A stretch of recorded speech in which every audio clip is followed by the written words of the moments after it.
Assalamualaikum warahmatullahi wabarakatuh. Sebagai orang-orang yang beriman kepada Allah dan Rasul-Nya, kita meyakini bahwa orang-orang yang mengingkari Allah dan Rasul-Nya atau orang-orang kafir, mereka kelak adalah orang-orang yang akan dibalasi oleh Allah Subhanahu wa Ta'ala dengan neraka, dan mereka kekal selama-lamanya di dalamnya. Hal ini seperti yang ditegaskan oleh Allah Subhanahu wa Ta'ala dalam surah Al-Baqarah ayat 39.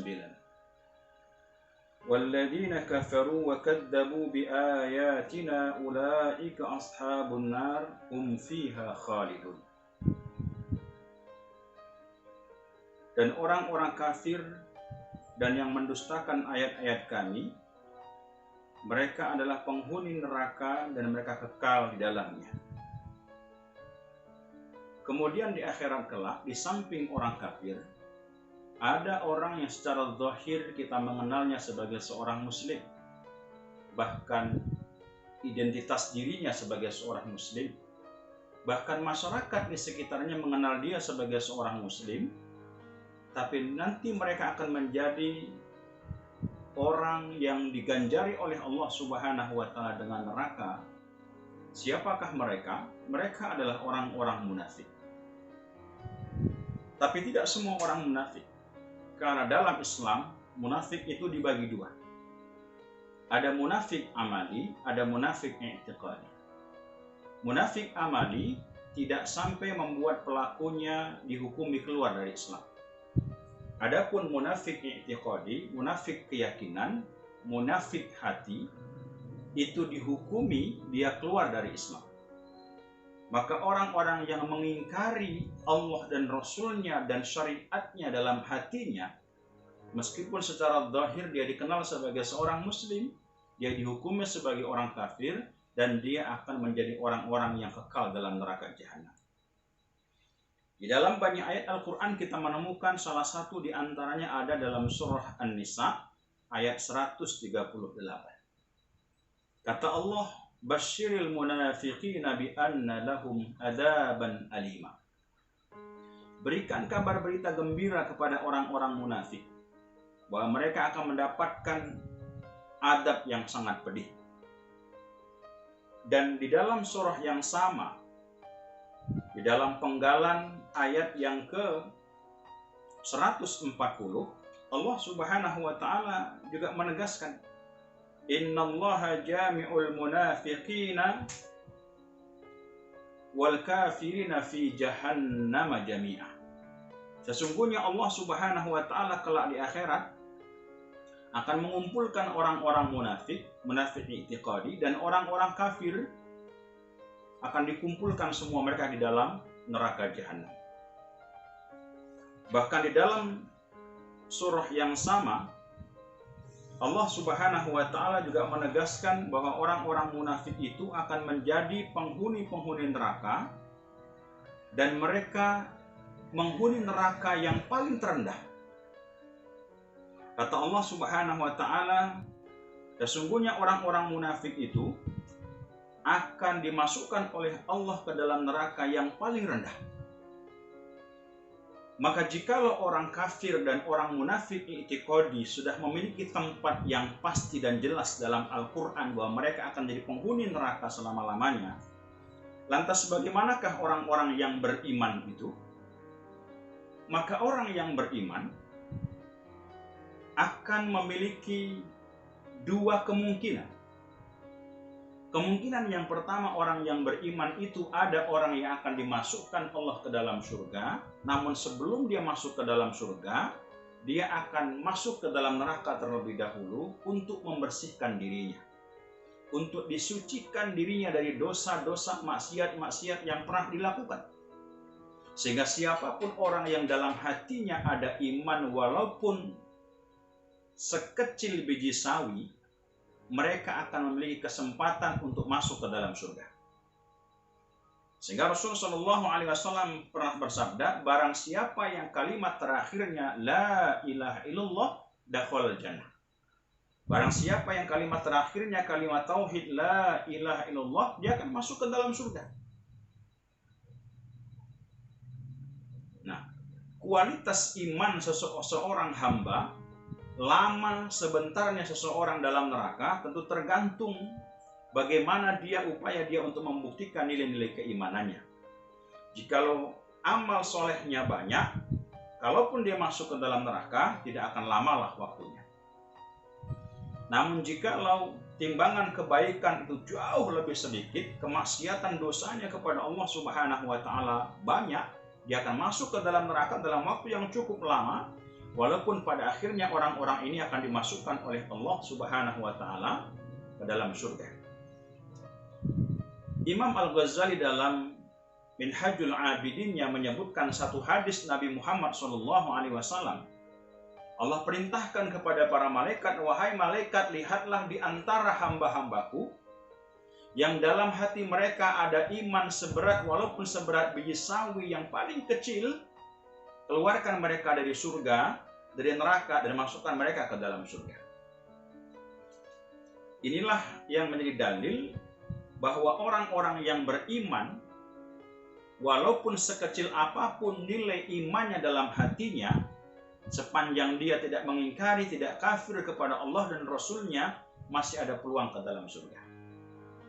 Nah, sementara orang beriman yang kedua, inilah orang beriman yang kita harapkan kepada Allah. Semoga Allah menjadikan kita di antara mereka. Mereka adalah orang-orang beriman yang paling baik imannya di antara kita. Maknanya, saya dan Anda semuanya, kita semuanya, laki-laki dan perempuan, orang miskin, orang kaya, orang berpangkat tidak berpangkat, orang berkedudukan tidak berkedudukan, punya peluang yang sama untuk menjadi orang yang paling baik imannya dan memiliki kesempatan yang begitu besar dan luas untuk masuk ke dalam surga secara langsung. Nah, saudara-saudariku sekalian yang dimuliakan Allah Subhanahu wa Ta'ala, di dalam Al-Quran, Allah Subhanahu wa Ta'ala menyebutkan di antaranya adalah ada dalam surah An-Nisa ayat yang ke-57. Tentu timbul pertanyaan, siapa dan bagaimanakah orang-orang yang dikatakan yang paling baik imannya itu? Jawabannya, orang yang beriman yang paling baik imannya adalah orang yang membuktikan imannya itu dengan amal soleh. Maka setiap kali Al-Quran menyebut orang-orang yang beriman akan diganjari oleh Allah dengan surga, pada waktu yang sama Allah menyandingkan kata iman itu dengan kata-kata wa amilus shalihat. Contoh dalam surah An-Nisa 57, Allah, dan orang-orang yang beriman dan beramal soleh akan dimasukkan ke dalam surga yang mengalir di bawahnya sungai-sungai dan mereka kekal di dalamnya. Kemudian juga kita bisa menemukan dalam surah Al-Baqarah ayat 25. Wa basyiril ladina amanu wa amilus shalihat anna lahum jannatin tajri min tahtihal anhar. Berikan berita kabar gembira kepada orang-orang yang beriman dan beramal soleh. Sesungguhnya bagi mereka surga yang di bawahnya mengalir sungai-sungai. Jadi kata kuncinya, setiap kali Allah menyebut kata iman, orang-orang beriman akan diganjari oleh Allah dengan surga. Pada waktu yang sama Allah menyebutkan, menyandingkan dengan kata-kata wa amilus shalihat. Karena tak disebut orang yang baik imannya jikalau mereka hanya mengatakan beriman kepada Allah, namun mereka tidak buktikan iman itu dengan amal soleh. Contoh dalam kehidupan kita di masyarakat, kita menemukan ada orang Islam yang kalau ditanya Tuhannya siapa, dia jawab Allah. Tapi pada saat di mana mereka diperintahkan untuk sholat oleh Allah, mereka tidak sholat. Pada saat di mana datang bulan Ramadan, mereka tidak berpuasa. Inilah orang-orang yang dia beriman, ada iman dalam hati, tapi mereka tidak membuktikan iman itu dengan amal soleh. Nah, saudara-saudariku sekalian yang dimuliakan Allah Subhanahu wa Ta'ala, ada satu hal yang menarik. Setiap kali Allah menyebut orang yang beriman akan dimasukkan ke dalam surga, Allah menyebut kata wa amilus shalihat. Namun jikalau Allah menyebut orang-orang yang bertakwa yang akan diganjari oleh Allah Subhanahu wa Ta'ala dengan surga, Allah tidak menyebut menyandingkan kata takwa itu dengan wa amilus shalihat. Apa sebab? Tentu sebabnya adalah karena orang yang bertakwa itu pasti adalah orang yang baik imannya. Jadi orang yang beriman itu belum tentu dia bertakwa. Tapi orang yang bertakwa dia pasti sudah menjadi orang yang beriman. Salah satu di antara ayat yang bisa kita lihat adalah firman Allah yang termaktub dalam surah Al-Lail ayat yang ke-17. Wa sayujannabuhal atqa, akan dijauhkan oleh Allah Subhanahu wa taala dari neraka, yaitu orang-orang yang bertakwa. Jadi orang-orang yang bertakwa akan dijauhkan oleh Allah dari neraka dan mereka dimasukkan oleh Allah ke dalam surga. Juga bisa kita lihat dalam surah Ad-Dukhan ayat yang ke-51. Innal muttaqina fi maqamin amin. Sesungguhnya orang-orang yang bertakwa itu akan ditempatkan di tempat yang paling aman. Juga bisa kita lihat di dalam surah At-Tur ayat yang ke-17.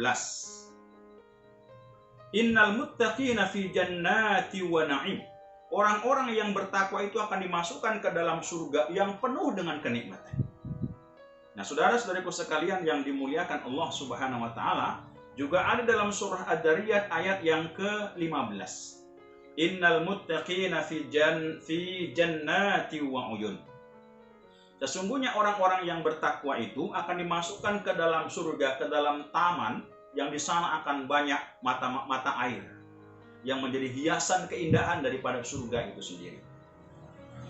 Nah, saudara-saudariku sekalian yang dimuliakan Allah Subhanahu wa taala, maka timbul pertanyaan, bagaimanakah sikap semestinya orang-orang yang bertakwa itu? Pertanyaan ini bisa kita temukan jawaban dalam surah At-Taghabun ayat yang ke-16. Allah Subhanahu wa taala berfirman, "Fattaqullaha mastata'tum."